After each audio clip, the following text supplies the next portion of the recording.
या देवी सर्वभूतेषु मां कात्यायनी रूपेण संस्थिता। नमस्तस्यै नमस्तस्यै नमस्तस्यै नमो नमः। जय माता दी। आप सभी को नवरात्रि के छठे दिन की हार्दिक हार्दिक शुभकामनाएं। मां कात्यायनी आप पर हमेशा अपनी कृपा बनाए रखे। आज के दिन मां कात्यायनी की पूजा की जाती है। नवरात्रि के छठे दिन मां कात्यायनी के स्वरूप की पूजा की जाती है।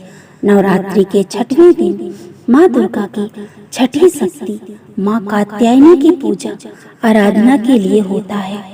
चैत्र नवरात्रि के छठे दिन यानी कि 14 अप्रैल के दिन रविवार को माता कात्यायनी की पूजा की जाएगी। माँ दुर्गा के इस रूप का अवतार कात्यायन ऋषि की पुत्री के रूप में हुआ था, इसीलिए इन्हें माता कात्यायनी भी कहा जाता है। माँ कात्यायनी को शहद और पीले रंग का भोग अत्यंत प्रिय है। माँ कात्यायनी की पूजा से विवाह संबंधी सभी समस्याएं दूर होती हैं। धार्मिक मान्यता है कि इनकी कृपा से योग्य वर और विवाह की सभी अड़चनें दूर हो जाती हैं। ये ब्रजमंडल की अधिष्ठात्री देवी हैं। माँ कात्यायनी सफलता और यश का प्रतीक है। भगवान कृष्ण को पाने के लिए ब्रज की गोपियों ने इन्हीं की पूजा कालिंदी नदी तट पर की थी। ये ब्रजमंडल की अधिष्ठात्री देवी के रूप में प्रतिष्ठित है। माँ कात्यायनी अद्भुत तरंगों से सराबोर आज्ञा चक्र की ऊर्जा है।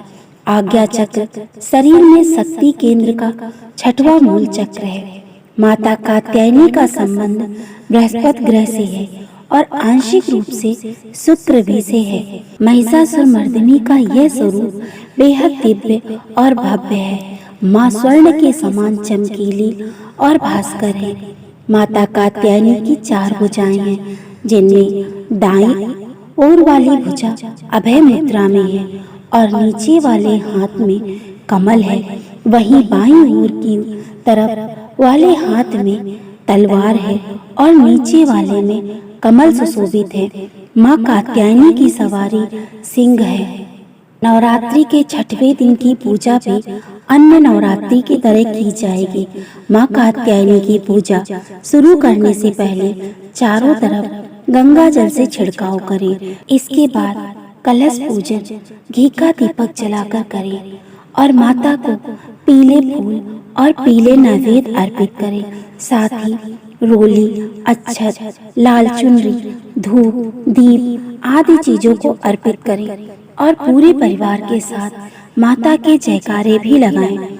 अगर आप अग्यारी करती हैं तो माता को लौंग, बतासा आदि चीजें अर्पित करें। साथ ही आज माता की पूजा में शहद भी अर्पित करें। इसके बाद दीपक या कपूर से माता की आरती उतारें, माता के जयकारे लगाएं। इसके बाद दुर्गा सप्तशती और दुर्गा चालीसा का पाठ भी कर सकते हैं। साथ ही माँ भगवती के मंत्रों का भी जाप करें। शाम के समय भी माँ दुर्गा की आरती करें। नवरात्रि के छठे दिन माता की पूजा मधु यानी शहद से करना बहुत उत्तम माना गया है।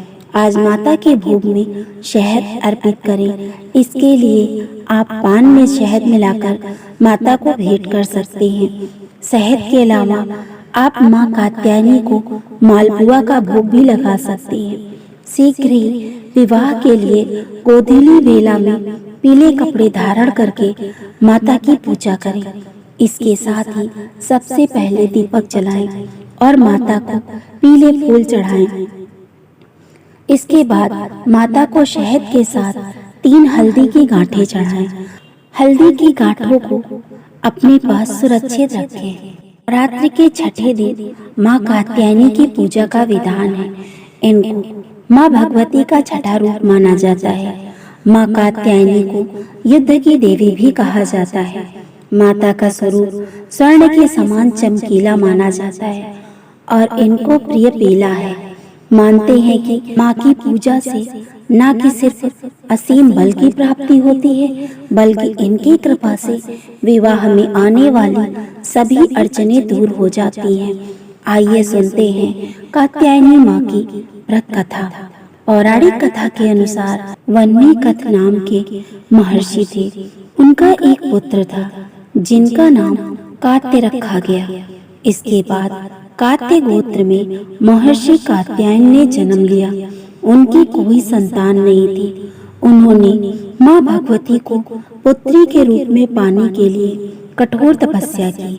महर्षि कात्यायन की तपस्या से प्रसन्न होकर माँ भगवती ने उन्हें साक्षात दर्शन दिया। कात्यायन ऋषि ने माता को अपनी मनसा बताई। देवी भगवती ने वचन दिया कि वह उनके घर पुत्री के रूप में जन्म लेंगी। जब तीनों लोगों पर महिषासुर नामक दैत्य का अत्याचार बढ़ा और देवी देवता उसके कृत्य से परेशान हो गए, तब ब्रह्मा, विष्णु और भगवान शिव के तेज से माता ने महर्षि कात्यायन के घर जन्म लिया। इसीलिए माता के इस स्वरूप को कात्यायनी के नाम से जाना जाता है। माता के जन्म के बाद कात्यायन ऋषि ने सप्तमी, अष्टमी और नवमी 3 दिनों तक माँ कात्यायनी की विधिवत पूजा अर्चना की। इसके बाद माँ कात्यायनी ने दशमी के दिन महिषासुर नामक दैत्य का वध करके तीनों लोगों को उसके अत्याचार से बचाया। विवाह में यदि बाधाएं उत्पन्न हो रही हैं या कुंडली में विवाह का योग नहीं बन रहा है, तो माँ कात्यायनी की विधिवत पूजा अर्चना करने के बाद 108 बार माता के मंत्रों का जाप करें। पौराणिक कथाओं में बताया गया है कि गोपियों ने भी भगवान श्री कृष्ण से विवाह करने के लिए माँ कात्यायनी देवी की आराधना की थी। जय माता दी। अगर आपको ये वीडियो पसंद आ रहे हैं, ऐसे ही और वीडियो देखने के लिए मेरे चैनल को लाइक, शेयर और सब्सक्राइब करें। और हाँ, कमेंट में जय माता दी अवश्य लिखें।